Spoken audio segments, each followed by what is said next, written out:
watch a movie, then he'll tell you all about it. It's the Armstrong Entertainment Show.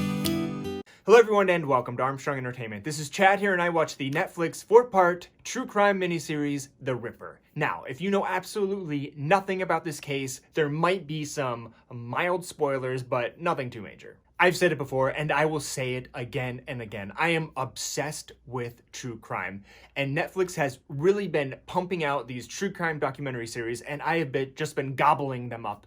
And this just happens to be the latest. In this series, a serial killer is active in 1970s England. Most of his murders take place north of London, and henceforth he was known as the Yorkshire Ripper because his MO was very similar to Jack the Ripper from the 1880s, in which he killed sex workers. Netflix has really been pumping out these true crime documentary series, and I'm just going to jump right in and say this one, for me, was a little dull. We have been so spoiled with these series that are they don't even seem real because there are so many twists and turns and the cliffhangers that these documentary series are leaving us with. And if you don't live up to those expectations now, they fall kind of flat, which is where I would categorize this one. It was just a very straightforward storytelling of what happened, which is fine. It just felt very old school, where maybe they didn't know, they could have told the story maybe in a little bit more of an interesting way. However, it got its information across. They gave a good voice. The victims' families got a good voice. They were able to have a lot of interesting talking heads. And for me, not knowing anything much about this case going in, I learned a lot.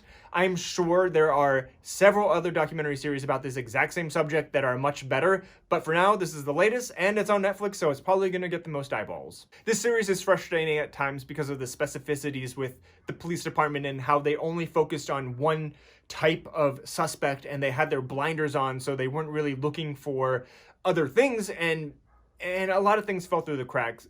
The police were a big problem in this case, and it's just frustrating to watch because we've seen this time and time again, and it's disheartening to see something that could have maybe been solved a little quicker or sooner.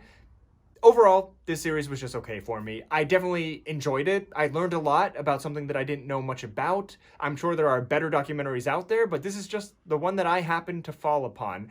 It's a pretty straightforward documentary, and I feel like, unfortunately, they dropped the ball near the end of episode 4, and I wanted to get a lot more of the actual killer and his mentality and his mindset and who he was as a person. I know we don't want to focus on the killers of these and we want to focus on the victims, but maybe it would have been a little bit more interesting to get more of his insight and what was going on with him and what happened afterwards, because I'm going to have to Google all of this now and I'm not happy about it. So it is called The Ripper. It is now streaming on Netflix. It is a 4-part series and it was okay, but there are a lot better ones out there, and this just happens to be the latest. So enjoy, and until next time.